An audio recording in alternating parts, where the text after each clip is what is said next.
Welcome to On the Beat. Today we are joined by Will Cooper with Crowell, Gillis, and Cooper with a question that I hope I can remember the answers to, because when you're in a car accident. Yeah, a lot of times you're thinking about a lot of different things. Exactly. So tell us, what would you say are typical mistakes made after an automobile accident? Well, believe it or not, one of the biggest mistakes made is, you're in an accident and the involved party, typically the party that's at fault, says, oh, there's no need to call a police officer. And huge mistake. That happened to me. Yeah, and so what happens is number one, you don't have the pertinent information you need, even though you took it. You never know that they're telling you the truth about insurance and things like that.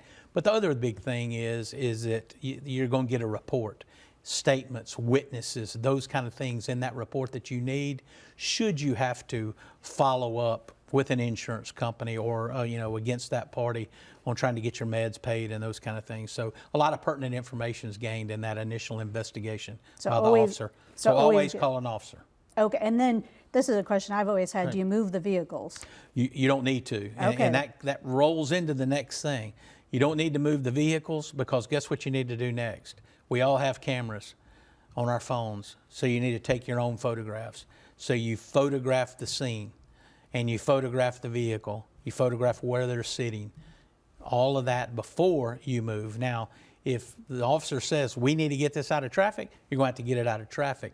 But before he does that, you would have plenty of time to snap a picture of where the vehicles are located, damaged, those kind of things. Excellent advice, because everybody tells you should move over, even if it's a minor fender bender, but you really shouldn't, because a lot of times those photographs tell the story of what happened.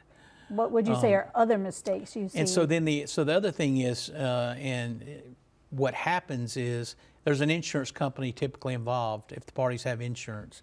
And the party that is typically at fault, their insurance company is going to want to immediately reach out to you and get a statement. And what I always tell people is that they are not on your side.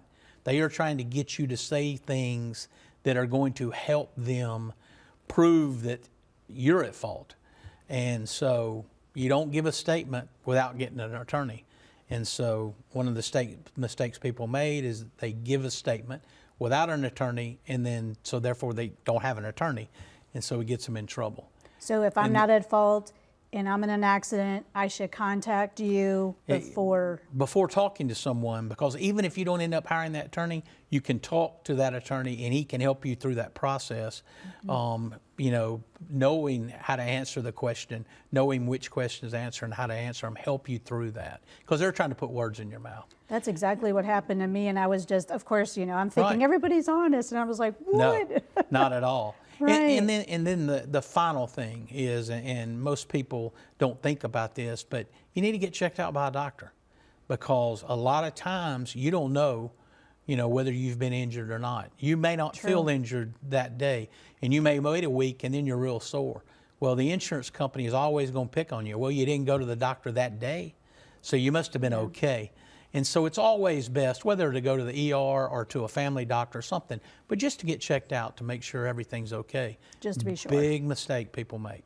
Okay, well, thank you so much for that advice. And if you want to know more, you can contact Will Cooper. With the number is at the bottom of your screen. But great advice that we're going to need to remember in those times. That's right. Thank you so much. Thank you. That's today's On the Beat.